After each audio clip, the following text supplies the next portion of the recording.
दिवस के मौके पर राज्य स्तर के कार्यक्रम के दौरान मुख्यमंत्री सुखविंदर सिंह सुक्खू ने बुधवार को किन्नौर की महिलाओं को 1500 रुपए मासिक देने का ऐलान किया। रिकांगपिओ में सीएम ने ऐलान किया, जिन परिवारों की सालाना आय 2 लाख रुपए से कम है, उन परिवारों की महिलाओं को यह सम्मान राशि इंदिरा गांधी प्यारी बहना सुख सम्मान निधि योजना के तहत दी जाएगी। सीएम ने कहा कि ये राशि 1 अप्रैल 2026 को 21 साल की उम्र पूरा करने वाली बेटियों व महिलाओं को मिलेंगी।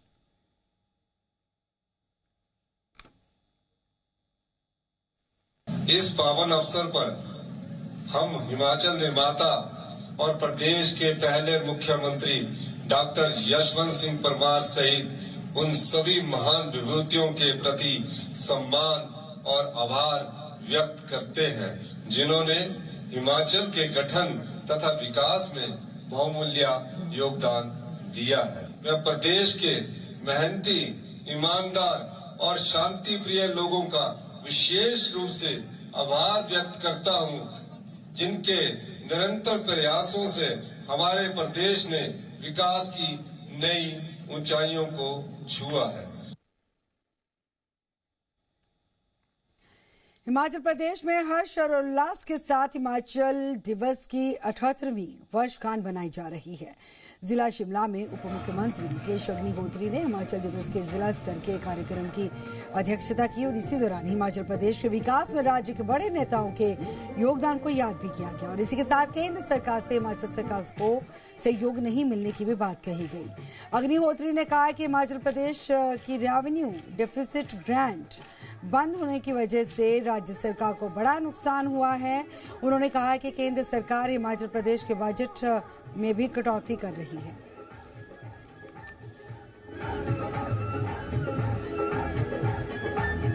सबसे बड़ी कार्रवाइयों में से एक है।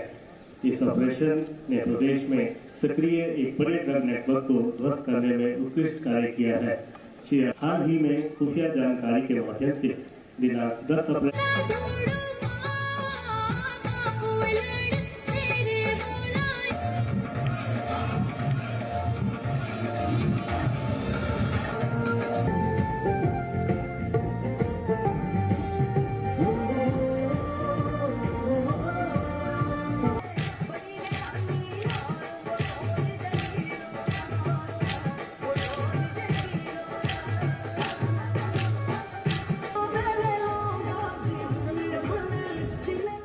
पूर्व में खराब आर्थिक नीतियों के कारण हिमाचल प्रदेश में आर्थिक संकट चल रहा है।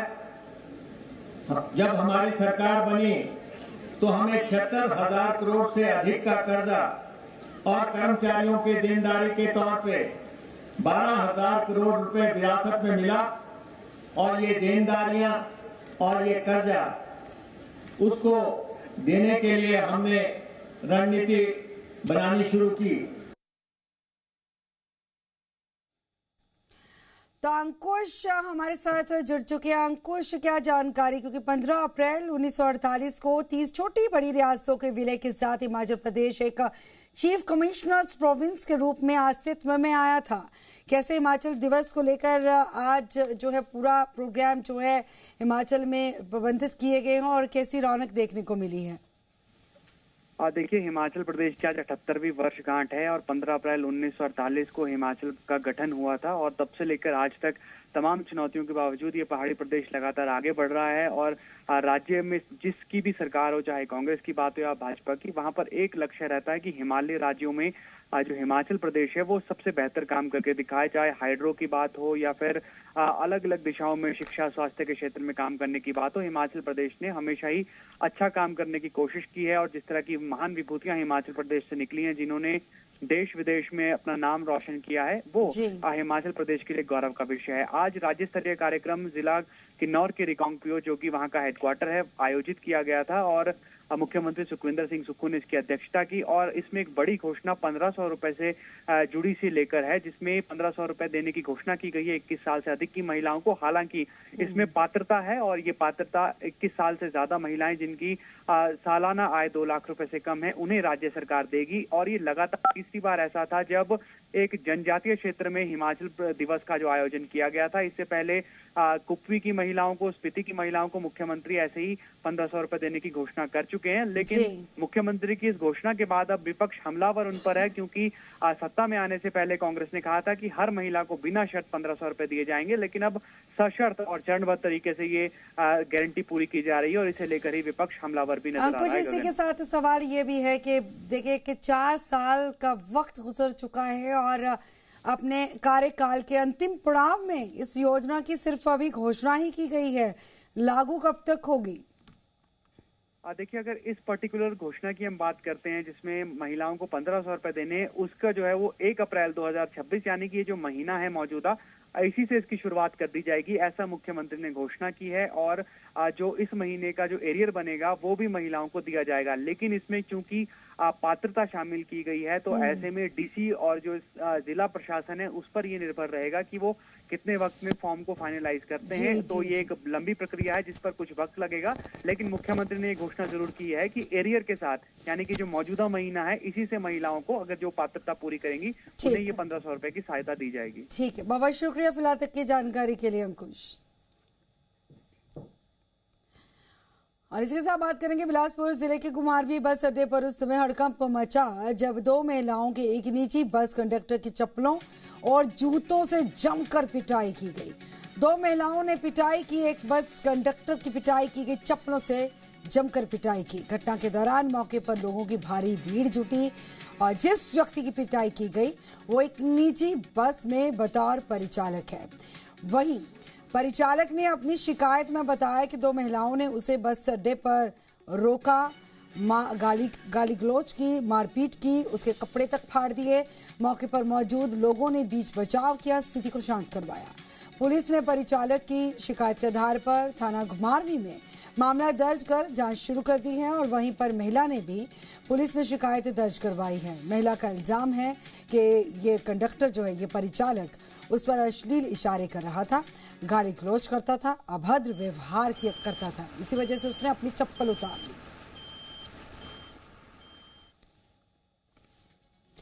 तो टीवी स्क्रीन पर आप तस्वीरें देख सकते हैं, उस वक्त की तस्वीरें, बस स्टैंड की तस्वीर आप बता सकते हैं और देख सकते हैं। और बता दें कि बस स्टैंड पर अभद्र व्यवहार का इल्ज़ाम जो लगाया गया एक बस कंडक्टर पर लगा और बस कंडक्टर ने अपने साथ मारपीट का इल्ज़ाम, गाली गलौज का इल्ज़ाम, कपड़े फाड़ने का इल्ज़ाम इन 2 महिलाओं के ऊपर लगाया गया। फिलहाल दोनों ही पक्षों के बयान पुलिस की तरफ से कलमबद्ध कर लिए गए हैं और आगे की जांच के लिए कार्रवाई शुरू कर दी गई है। टीवी स्क्रीन पर आप तस्वीरें देख सकते हैं। सीसीटीवी की मदद के आधार पर पुलिस की तरफ से तफ्तीश शुरू कर दी गई है। विजय हमारे साथ, हमारे सहयोगी जुड़ चुके हैं। विजय, क्या हुआ था? हालांकि दोनों ही पक्ष जो हैं, चाहे वो कंडक्टर है चाहे वो 2 महिलाएं हैं, दोनों एक दूसरे के ऊपर जो है इल्जाम लगा रहे हैं गाली गलौज की, छेड़छाड़ की। और पुलिस कार्रवाई की अगर बात की जाए तो पुलिस की तरफ से क्या कार्रवाई की गई है? जी बिल्कुल, आज का ये मामला है जब बिलासपुर जिला के जो घुमारवी बस अड्डा है वहां पर 2 महिलाओं द्वारा जो है वो एक बस का जो परिचालक है, निजी बस का परिचालक है, उसके साथ जो है वो मार पिटाई करने का मामला सामने आया है। तो अगर बात की जाए तो ये पिटाई का दो अलग अलग पहलू है, क्योंकि महिला का कहना है कि जो ये परिचालक है उन्होंने जो है उनको देख करके गंदे इशारे किए और उनको छेड़छाड़ की और जब उन्होंने आपत्ति जताई तो वो गाली गलौज करने लगा। लेकिन परिचालक का कहना है उसने किसी तरह की कोई अभद्रता नहीं की है और वो एकाएक महिलाएं जो है आकर के उसका मारपीट करने लगी। तो अगर बात की जाए तो ये जो परिचालक है वो एक निजी बस का परिचालक है जो घुमारवी का ही रहने वाला, जिसका नाम जोगिंदर सिंह है। और जोगिंदर सिंह जो है वो एक निजी बस में परिचालक के तौर पे काम करता है और सुबह लगभग 11:15 बजे जब ये अपनी बस को बस अड्डे पे साइड में लगवा रहा था, इस दौरान 2 महिलाओं आकर के और वो चप्पल जूतों से जो सीधा मारपीट करने लग गई और जिसको देखते हुए बहुत भीड़ जमा हो गई। और बात की जाए तो वहाँ पे तो अलग दूसरे बसों के जो कंडक्टर थे और ड्राइवर थे उन्होंने जो है बीच बचाव करके जो है वो मामला शांत करवाया। लेकिन इसमें जो है परिचालक को काफी चोटें आई हैं, जिसके बाद जो है परिचालक द्वारा जो है जोगिंदर सिंह ने जो है वो घुमारवी थाने में शिकायत दर्ज करवाई है महिलाओं के खिलाफ। और बात की जाए तो महिलाओं की तरफ से भी जो है कंडक्टर के खिलाफ जो है वो शिकायत घुमारवी थाने में दर्ज कराई है, यानी क्रॉस FIR दोनों की तरफ से हुई है। और उसमें जो साफ तौर पर कहा ये इसने जो है उनको देख करके अश्लीलता की तरह इशारे किए हैं, छेड़छाड़ की है, उसकी वजह से महिलाओं ने कदम उठाया है। लेकिन परिचालक का कहना है कि उसने ऐसा कुछ नहीं किया है। ठीक है विजय, बहुत बहुत शुक्रिया फिलहाल तक की जानकारी के लिए, अपडेट के लिए। आप लगातार इस खबर के साथ जुड़े रहिएगा। इसी के साथ आगे बढ़ेंगे, बात करेंगे सुजानपुर विधानसभा क्षेत्र की, जहां पर कक्कड़ गांव में एक अनोखी और दिल को छू लेने वाली शादी चर्चा का विषय बनी हुई है। वहां पर हिमाचल की बेटी एक तरफ रुक्मणी देवी, जिसने साउथ अफ्रीका के एक युवक के साथ 7 फेरे लिए, जीवन भर साथ निभाने का वचन लिया, और ये भी बताया गया कि दोनों की मुलाकात चंडीगढ़ के एक कॉलेज में पढ़ाई के दौरान हुई थी, और पढ़ाई के साथ जो दोस्ती शुरू हुई धीरे धीरे प्यार में बदली, और अब दोनों ने अपने रिश्ते को शादी के पवित्र बंधन में बांध दिया। रुक्मणी देवी कक्कड़ गांव जिला हमीरपुर के रहने वाली है, और परिवार ने इस रिश्ते को पूरे दिल के साथ स्वीकार किया और शादी को पारंपरिक हिमाचली रीति रिवाज के साथ धूमधाम से संपन्न किया गया। सुजानपुर के पौराणिक राधा कृष्ण मंदिर में ये सब शादी पूर्ण हुई, और शादी के दौरान साउथ अफ्रीका से आए दूल्हे ने हिमाचली संस्कृति को खूब अपनाया।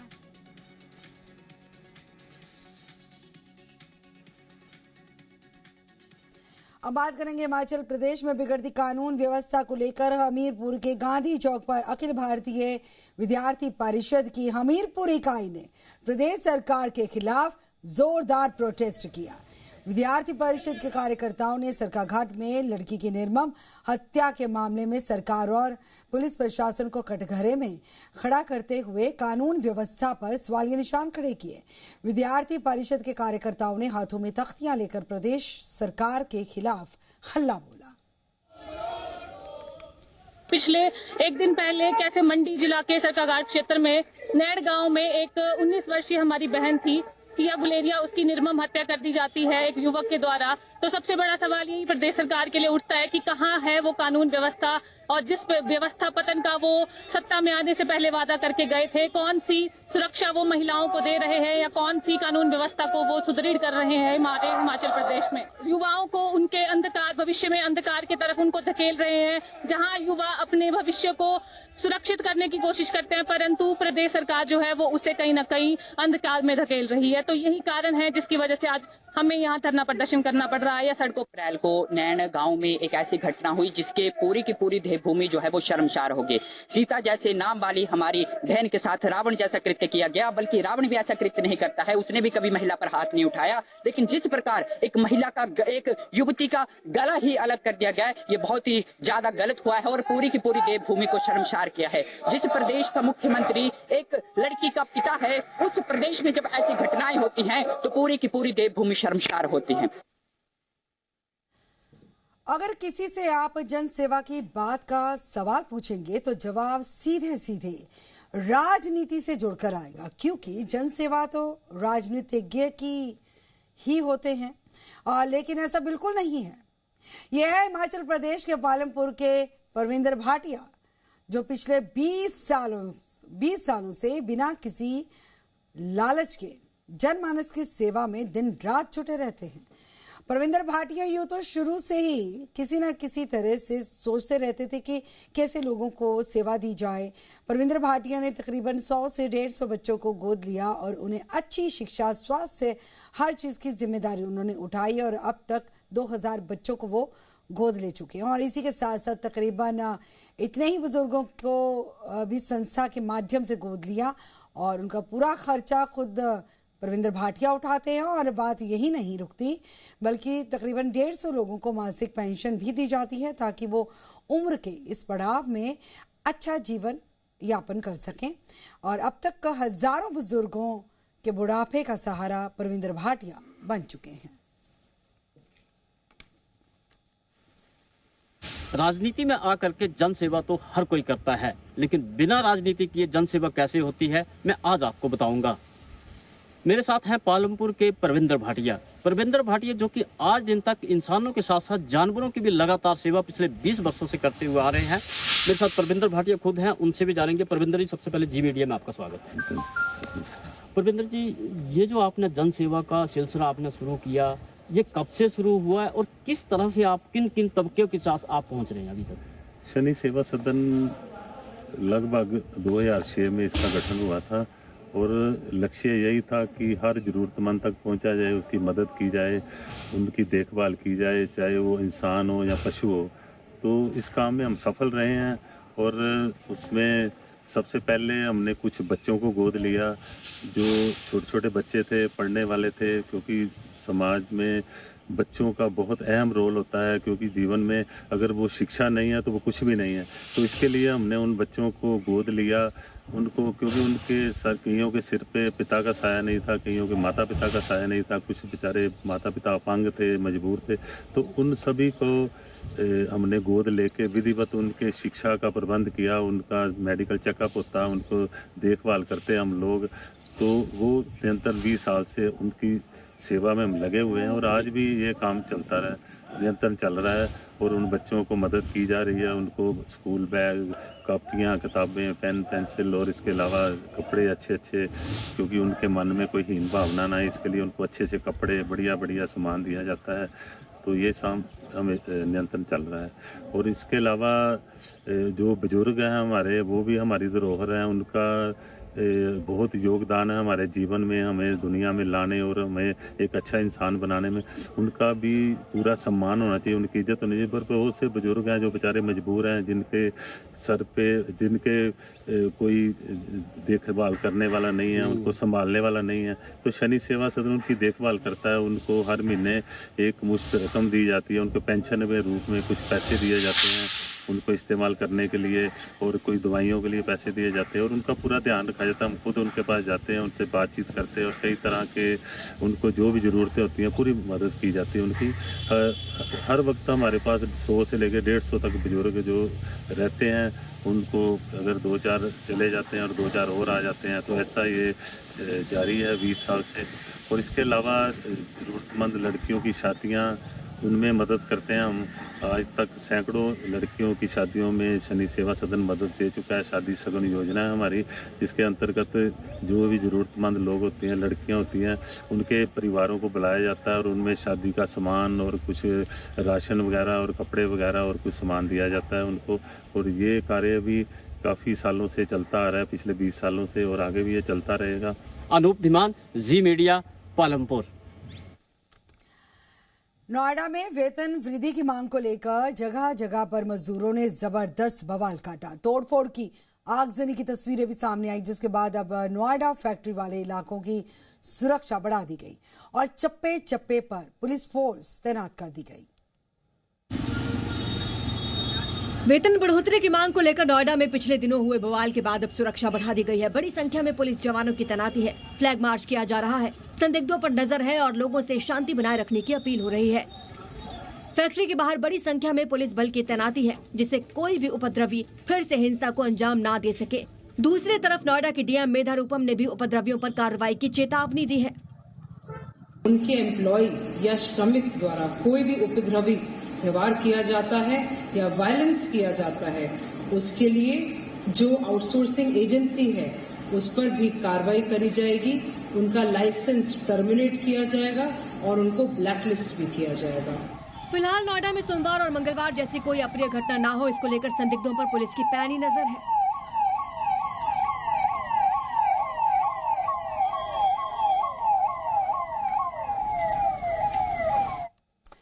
बिहार में पहली बार बीजेपी की सरकार बनी है। करीब 20 साल के बाद राज्य में सत्ता परिवर्तन हुआ। भारतीय जनता पार्टी के कद्दावर नेता सम्राट चौधरी मुख्यमंत्री के पद की शपथ जिन्होंने ली, वहीं पर जेडीयू से विजय चौधरी और विजेंद्र यादव डिप्टी सीएम बनाए गए। बिहार में आज से सम्राट युग की शुरुआत हो गई। सम्राट चौधरी ने बिहार के पहले बीजेपी के मुख्यमंत्री के तौर पर शपथ ली। शपथ ग्रहण समारोह में 2 उप मुख्यमंत्रियों को भी शपथ दिलवाई गई। जेडीयू से विजय चौधरी और विजेंद्र यादव को उप मुख्यमंत्री पद की शपथ दिलवाई गई। नीतीश कुमार के इस्तीफे के बाद ये एक बड़ा राजनीतिक बदलाव है। नई सरकार से एनडीए समर्थक बिहार में विकास और सुशासन की उम्मीद रख रहे हैं।